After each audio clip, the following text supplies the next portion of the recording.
Hi, my name is Dalvi. मैं आप लोगों के लिए लेक्चर 2 लेकर आया हूँ। लेक्चर 3 एक थ्योरी पार्ट हो गया, 2 एमसीक्यू बेस्ड हो गए।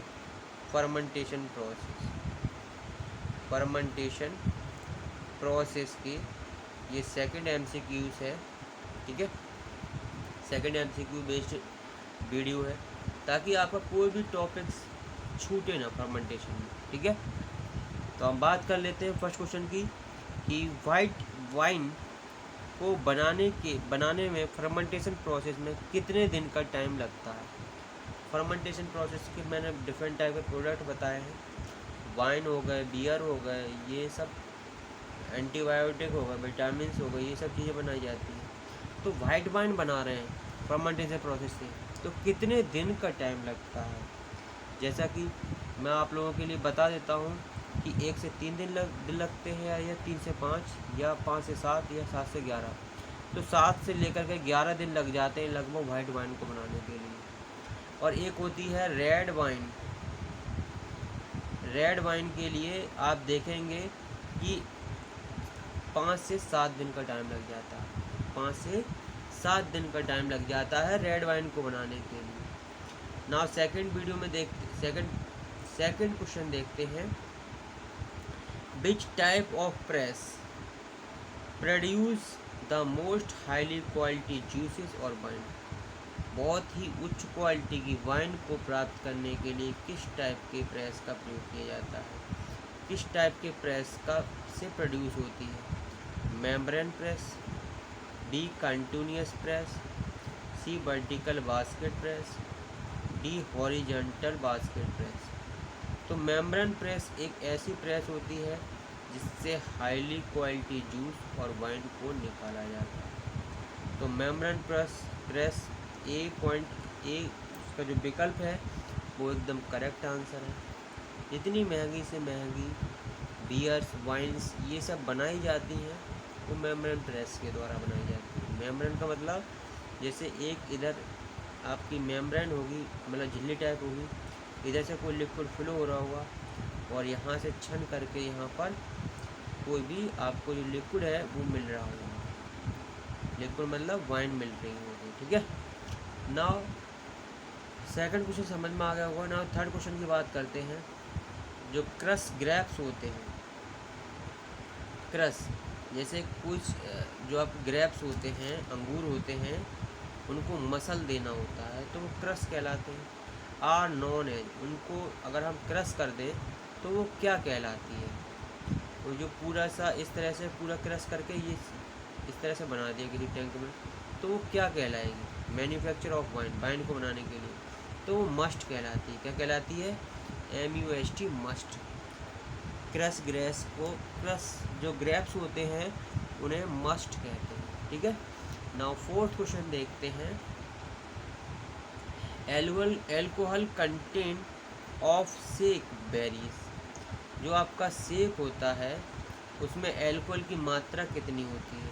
इसमें शेक में वन में जो शेक है वो बेसिकली जापान की वाइन, किसकी है, जापान, वाइन ऑफ जापान।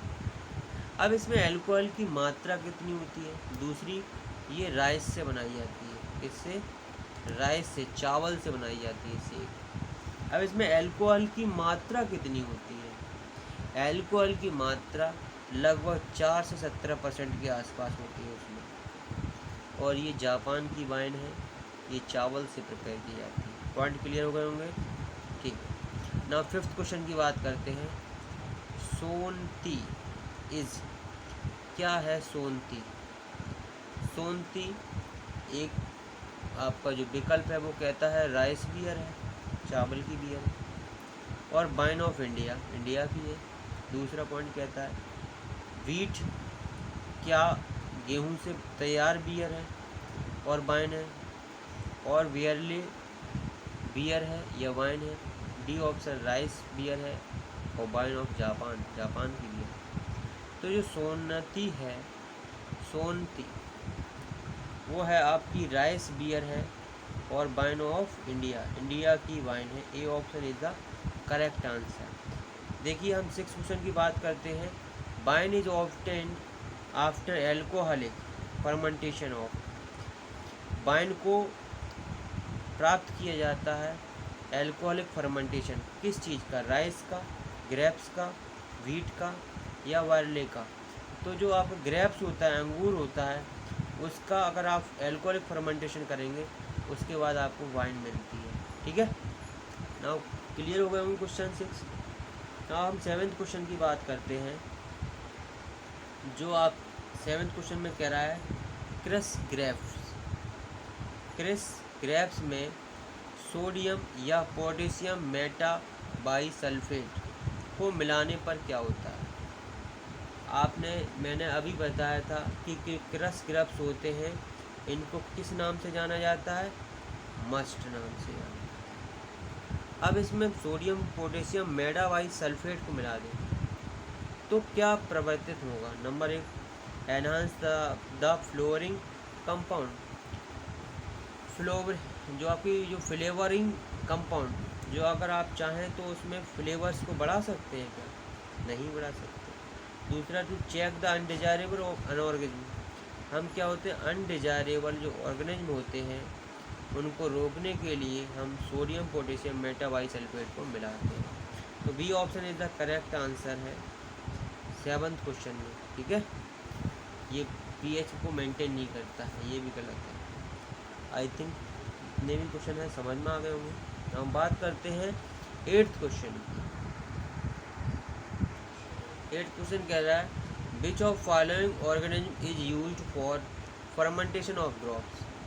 आपने ऑर्गेनिज्म का मतलब समझ रहे होंगे, ऐसा माइक्रो ऑर्गेनिज्म। ठीक है, माइक्रो ऑर्गेनिज्म यूज किया जाता है जब आप ग्रेप से फर्मेंटेशन करते हैं, अंगूर का फर्मेंटेशन करते हैं तो कोई वाइन बनती है आपके पास, तो उसमें कौन सा कीटाणु जो छोटे छोटे होते हैं उनका प्रयोग होता है, उसका नाम क्या है। तो उसमें यही पूछ रहा है। एक है राइजोपस सोनती, जो अभी जैसे मैंने बताई थी राइस बियर, उसका नाम था सोनती। ठीक है, तो आपने देखा वो राइस बियर इंडिया की है, उसमें जो कीटाणु होता है वो उससे बनती है, उसके कीटाणु की रिएक्शन से बनती है, वो राइजोपस सोनती होता है। तो ये बियर है। ठीक है, अब हमारे पास आया ग्रेप्स का फर्मेंटेशन कराना है, तो उसमें कौन सा माइक्रो ऑर्गेनिज्म होना चाहिए। तो वो आपका D option is the correct answer है, सैकहेरोमाइसिस सेरिवेसिस। ठीक है, सेरिवेसिस तो एक ऐसा माइक्रो ऑर्गेनिज्म है जो आपके ग्रेप्स के फर्मेंटेशन में प्रयोग होता है। ठीक है, नाउ 9th क्वेश्चन की बात करते हैं। The crystal like material sometimes found in wines बोतल। आपने देखा होगा कुछ क्रिस्टल की तरह जो वाइन की बोतल होता है उसके अंतर्गत कुछ बोतलों में आपने देखा होगा क्रिस्टल लाइक मटेरियल पड़ा होता है। तो उसका काम क्या होता है, वो क्यों पड़ा होता है, वो देखते हैं। नंबर 1, रेसिडुअल डायाटेमेसस अर्थ। दूसरा है टेनिन। तीसरा है प्रिवेंटेड बाय कोल्ड स्टेबलाइजिंग। जो आपका क्रिस्टल होता है किसी वाइन्स बोतल में, वो क्या करता है, कोल्ड स्टेबलाइज, ये प्रिवेंट मतलब रोकता है बाई कोल्ड स्टेबलाइजिंग। जो ठंडे स्थान होते हैं वहाँ पर क्या होता है, ये वाइन स्टेबलाइज होने की, स्थिर हो सकती है, जम सकती है, तो उसको ये क्रिस्टल रोक देता है। C option is the correct answer. इसके बाद हम बात करते हैं 10th क्वेश्चन की। सेक इज, जैसे अभी मैंने बताया कि इसमें अल्कोहल की परसेंटेज 4 से 17% के आसपास होती है। ठीक है, ये अल्कोहल की परसेंटेज है। और इसके बाद ये सेक अभी बताया था मैंने क्या होता है, ये जापान की बियर है। तो यहाँ पर देख लेते हैं ऑप्शन, राइस बियर और wine of India, wheat beer, barley beer, और चौथा ऑप्शन कह रहा है राइस बियर है, वाइन ऑफ जापान। तो बेसिकली ये राइस की बियर होती है और ये जापान की बियर है सेक। ठीक है, नाउ पॉइंट क्लियर हो गया होगा। नाउ हम 11th क्वेश्चन की बात करते हैं कि अगर बियर वाइन है आपके पास, वाइन में एल्कोहल का कंटेंट कितना रहता है? 6 से 9% भी रहता है किसी किसी वाइन में, 8 से 13% तक भी पाया जाता है किसी किसी वाइन में। वो उसके अपने उसकी जो रेड वाइन है, वाइट वाइन है, कौन सी वाइन है, ठीक है, वो उसके ऊपर होता है ना। बोथ ए एंड बी, तो सी पॉइंट इज क्लियर। 6 से 9% भी होता है, 8 से 13% भी होता है, ठीक है। जब हम बात करते हैं 12 क्वेश्चन की, bock beer is prepared from. Bock beer होती है, वो किससे प्रिपेयर की जाती है? वो रोस्टेड ग्रेमिनेटेड बार्ले सीड से बनाई जाती है। किससे? रोस्टेड ग्रेमिनेटेड बार्ले सीड से बनाई जाती है, या राइस से बनाई जाती है, या व्हीट से बनाई जाती है, या ग्रेप से बनाई जाती है। तो वो रोस्टेड ग्रेमिनेटेड बार्ले सीड से बनाई जाती है बोक बियर। ये यूएसए या यूके में शायद बनती है, ठीक है, बोक बियर। पॉइंट क्लियर हो गए होंगे ना। ये क्वेश्चन थे आपके सेकंड वीडियो में, और फर्मेंटेशन प्रोसेस से जितने भी क्वेश्चन बन सकते थे मैंने आप लोगों के लिए लेकर आया हूँ, और सभी क्वेश्चन भी क्लियर हो गए होंगे। Now thank you watching this video, and आप लोगों से आशा है आप अच्छे से पढ़ें, ठीक है। ये क्वेश्चन आपके जो पेपर हैं वो अच्छे हो, सिलेबस भी अपना कंप्लीट होने वाला है। लगभग थोड़ा 1-2 पॉइंट्स रह गए हैं, वो और कंप्लीट करा दूंगा, लगभग सिलेबस कंप्लीट सा, ठीक है ना। आप अगर आपको कोई भी दिक्कत है तो आप फ़ोन करके मुझसे कांटेक्ट कर सकते हो किसी भी पॉइंट्स को लेकर के। Thank you, thanks.